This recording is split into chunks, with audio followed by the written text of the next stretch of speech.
So you get a banking crisis. You could think of the 2007 banking crisis in the US perhaps on a larger scale, but essentially the same thing. When mortgage payments fail. The Banking Association of South Africa warns, once it comes to expropriation without compensation, they have something of 1.6 trillion rand of mortgages. If there's expropriation without compensation, most of those mortgages won't be able to be paid. So the first thing that will fail is the banks. And essentially, that's what happened in Zimbabwe. Right. Yeah, and perhaps it's also just worth looking at the risks in the expropriation bill as opposed to our current Expropriation Act, which might be an apartheid act, but it has sensible provisions on compensation, market value, plus damages for all resulting loss. So you're very unlikely to have compensation which is less than your outstanding mortgage bond. But under the expropriation bill, you could get no compensation. You could get a very inadequate amount of compensation, say half of market value, and your outstanding mortgage debt might be more than that. Now, the mortgage itself will come to an end because the government does not want banks to foreclose on the state as the owner of the property, but the underlying debt doesn't come to an end, and the expropriated owner must still pay it off. But in many instances, the expropriated owners will lack the means to do so. So the debts will remain unpaid, which means that property values will go down. The banks will not be able to use property as collateral in the same way. And you get an increasingly negative spiral in which many other people will find that their mortgages are now also less than the sort of the depleted value of the land which they had relied on in entering into those mortgages. So you get a banking crisis. You could think of the 2007 banking crisis in the US perhaps on a larger scale, but essentially the same thing. When mortgage payments fail, when property goes down and it becomes less than the value of their mortgage bond. Well, probably much worse in a local perspective. I mean, in a local perspective, yes, without inflation ramifications, but certainly in a local basis, absolutely critically crippling for South Africa.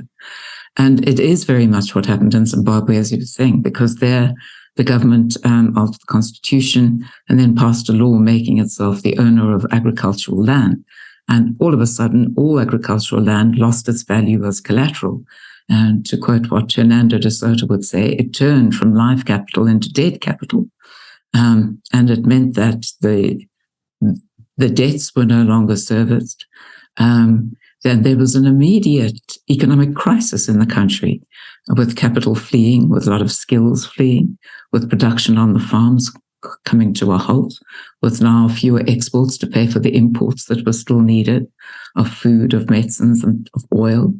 And so increasingly the Zimbabwean Reserve Bank printing money to fill the gap, so that soon you got this extraordinary hyperinflation in which the savings and the earnings of all Zimbabweans were just decimated. And somebody who wrote about this saga said the property rights are like the foundation of a house. You don't see them, but they do hold the whole structure up. Take them away, and it can no longer stand.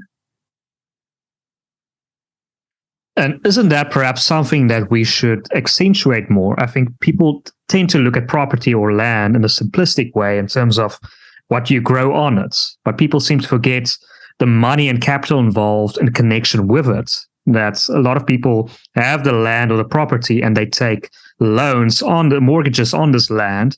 And if you take the land, the mortgages, there's also the risk of default in terms of the mortgages, and poof, the banks go under. So shouldn't there be more education in terms of more things that are connected with property than just crops that you can plant on the fields? I think that's absolutely right. I think people, when they think about the expropriation bill, tend to have an image of rural land, tend to think, well, it's the cattle and the mealies and the farmers that will be affected. But it goes much, much beyond that, as it did in Zimbabwe and also in Venezuela, which is an economy in many ways perhaps more like South Africa's, because it was highly developed, very wealthy. And yet when expropriation without compensation began, it suffered enormously with, again, hyperinflation. In the last 10 years, a contraction of GDP by 70%. So yes, people do really need to understand that land is a critical resource, that again, often much of its value comes from the fact that you can use it as collateral. that you can use it to borrow money, either to build a house or to expand a business or to set up a business. And once it can't be used as collateral, then that whole system sort of comes tumbling down with enormous ramifications. Anthea, one fact that I found really shocking in your book, once it comes to the health situation, the health crisis in South Africa, the state of the health departments, is you lay out that the Eastern Cape Health Department is essentially spending more money on legal costs than the average health budget. And they're spending so much money on botched surgeries, for example, that the cost of it has skyrocketed. It's actually more than the average. I don't know. Budget. Yeah, it's more than the budget. It's incredible. Yes, I mean, let's just provide a little bit of background.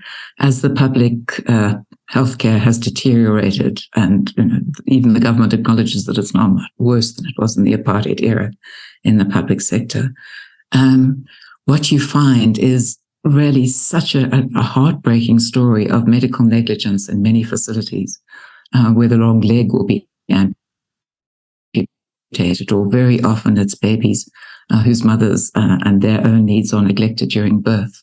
So they're born with brain damage, which has that affects all their lives and their family enormously. And so the affected families sue for medical negligence. And what you get there is a buildup of a contingent liability. It's not yet turned into payments being made in rands and cents, but it means that if those cases were all to succeed, then the health department would have to pay out all that money. And those cases are slowly proceeding through the courts. And what has happened in the Eastern Cape is that their contingent liability for medical negligence has risen to the point where the amount in issue is 139% of the budget of the Eastern Cape. So it doesn't mean they're actually paying out 139% on claims. It means they could be forced to do that. And each time they have to pay out a certain amount each year, which takes away from what they're able to spend on healthcare in the clinics today. And the government is trying to get around that by saying, we won't pay damages, but we'll expect people who've been injured by and hurt by the health system in this way to come back to the public health system, which harmed them and put them right, which I think is actually an extraordinary remedy, so-called. But if you contrast that with the Western Cape, which has very much the same health resources as the Eastern Cape, the very same size of the population needing public health care, in the Western Cape, their contingent liability for medical negligence is 0.3% of their budget. It's minuscule. And it just goes to show that what's an issue with all the problems with the public health sector is not a lack of resources, as the government always says, but the fact that those resources are so poorly managed and that there's no accountability. So where you do have good management and good accountability, you have good outcomes. The contrast between the Western Cape and the Eastern Cape is evidence of that. Yeah, that's interesting. Is there no cater deployment involved? What is the scope of cater deployment in the Western Cape? How is the DA able to circumnavigate this? How did they manage to not get to the same situation in the Eastern Cape? Because the national government obviously has a lot of powers. The provincial government is really essentially just a management issue. Even though there might not be the best doctors in the world in the Western Cape, at least we have the right government so they can keep these people accountable. Is that really what it boils down to? I think that's the heart of it. So, when the DA won the Western Cape in 2009, and at that point, no doubt the provincial administration was full of deployed cadres, particularly in senior posts, but probably sort of cascading down as well. And I doubt whether the DA got rid of all the deployed cadres, because it's a difficult thing to do given our Labour Relations Act. But if it replaced some of the worst people who would never have been held accountable before and showed that you did have to do a proper job or you could lose your job, then that would change the whole ethic within the public service. So I think it would mean, and it has meant, that in the provincial health departments, which really have to oversee the supplying of the hospitals and the clinics, that is now handled far more efficiently that standards of hygiene are maintained in the hospitals and clinics, that if there were to be negligence relating to the birth of the baby, that accountability would be applied and those responsible would have to answer for it. So even without a complete change in the personnel, I think you can have a complete change in the ethos and the way in which people do their jobs. And we need that complete change in the rest of the country. Instead, the ANC is saying that the public sector does badly because the private sector is kind of taking away resources from it. So we must give the state control over the private sector, and then the state will make sure that everything is equally divided up in a fair way, and slides over the extent of the likely corruption, inefficiency, cadre deployment, and all the rest that we know so well. It also suggests that the new NHI taxes that will be levied will go to the NHI fund. But I think that's very unlikely, if only because of what the Constitution provides, which is that all revenue has to be paid into the General Revenue Fund, where it's available, of course, to be used for the public service wage bill and bailouts to SOEs and all the other governmental needs. And only if the Treasury agrees to enact a separate statute saying that NHI taxes will go to the NHI fund will that happen. Otherwise, as in Canada, which has a similar system, a portion of the new taxes for the health system will be paid into the health system, and the rest will be used in general. On that note, there's a lot of credits. A lot of people talk about the Canadian health system, that it's very good, that it's one of the best in the world.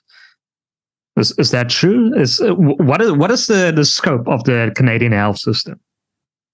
Yeah, I'm not an expert on it, but what I have read about it is that it's one of the few single-payer systems in the world. And most countries that go for a state system also allow the private sector to function independently so that there's a choice. You don't have to rely on the state alone. In Canada, they've tried to rely on the state alone. I think they are increasingly allowing some private healthcare. I'm not sure of the details. But in terms of the state system, waiting times have gone up enormously. Over a period of 25 years or so, they've more than doubled. A lot of the revenue raised supposedly for health has not actually been deployed to health. I think Canada also benefits from having the USA right next door, so that if you want, you can cross the border and seek healthcare there. And yet I read an article a little while ago saying that even in the supposedly absolutely egalitarian system, in practice, people with political connections and the middle class are better able to navigate the system. So they tend to get through the waiting times more quickly than others. And the waiting times can be horrific. So people who really in urgent need of help just don't get it. And that's what's happened with the National Health Service in the UK as well, where it's now 7.5 million people who are on the waiting list. And increasingly, it's evident that the resources at something like 11% of GDP are not enough to meet the health needs of the population. What's interesting to me is David Letterman, one of the famous American hosts, interviewers in the United States, said he had so much appreciation for the NHS in the UK because there was no queue when he was in the UK to get the service. But I mean, obviously, you're David Letterman. Obviously, you just skip the queue, but the average person doesn't necessarily skip that queue. So I think that's often what the celebrities and the influential people forget is that, I mean, if you're such a high status person, then somehow you're going to find the savvy bureaucrat who's going to let you skip the line, but the average person doesn't necessarily skip that line. And, in our context too, I think there will be a great deal of corruption, that people will pay the gatekeepers to be able to, get further up the line. Absolutely. Anthea, there's now the changes to the Electoral Act. I believe it's called the Electoral Act. And you lay out in your book, there's a possibility of the ANC getting 45%, but essentially still getting 51% representation in Parliament. Yeah. And this has come about because that act makes provision for independents to stand for Parliament for the first time. And often they'll be either wasted or surplus votes. So say you've got somebody standing as an independent, he needs to get, say, 60,000 votes in order to get his seat, but he gets 30,000. So he hasn't got enough. And those 30,000 votes that have been used up, they kind of can't be used again. If at the same time it's somebody really well known and highly regarded who stands as an independent and wins 400,000 votes, then that's far more than the 60,000 needed. So those are all surplus votes, which also can't be used again. And there's, through a very complicated system, the amount of votes that other parties need to get is then reduced. There's effectively, as it were, a redistribution of the surplus votes to the parties, and they go primarily, the parties that are the biggest get the most benefit. And so the ANC is, of course, the biggest party of all, according to the current composition of our parliament. And that means it would stand to win the most out of those surplus and excess votes. And so you get to the position, as experts who've read and understand the Act better than I do have warned, that you could get the ANC having won only 45% of the vote, nevertheless getting 51% of the seats in the National Assembly. And that would be a very sad thing, because I think there's a great deal of disillusionment, anger at the ANC now. And the people have actually gone out to vote to try and get it out. And then they find that the Act makes it possible for it to stay in. And that will be very unfortunate. Yeah, the ANC has to essentially fall below 40%, or even close to 30%, because obviously there's still the EFF. So that makes the prospects of 2024 look very gloom, that there's going to be any real change. It makes it more difficult, I think, for the opposition parties to be confident. But of course, it is still possible, because the figures are really interesting.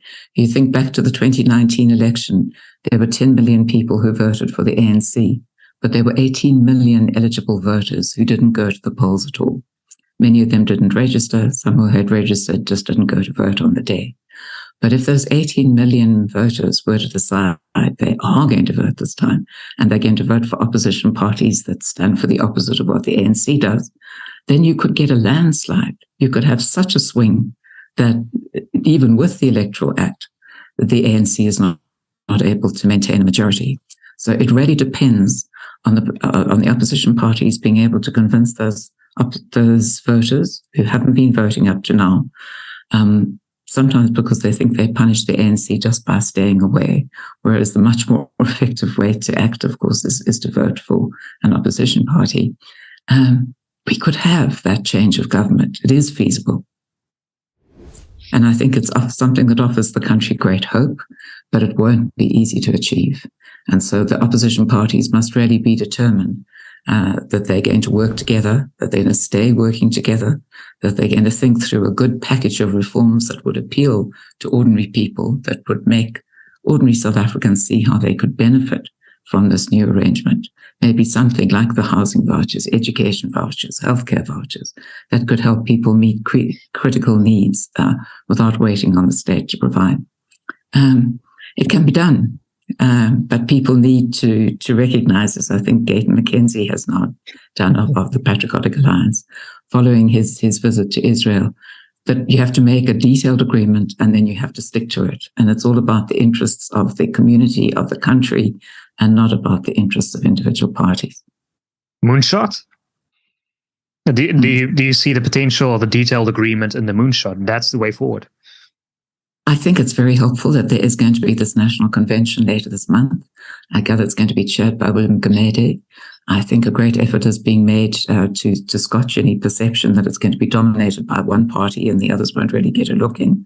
And that there will hopefully be an opportunity to hammer out all these points and come to a binding agreement that people stick to, and then excites the voters so that they do go out to vote, and we get many of those 18 million people coming to vote for organizations other than the ANC.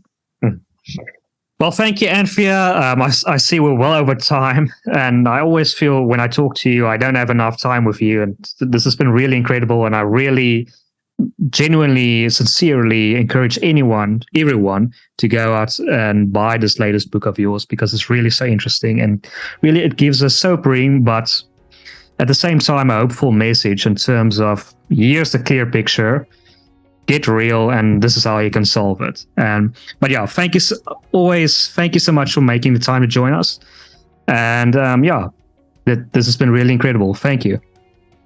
Thank you to all your viewers as well.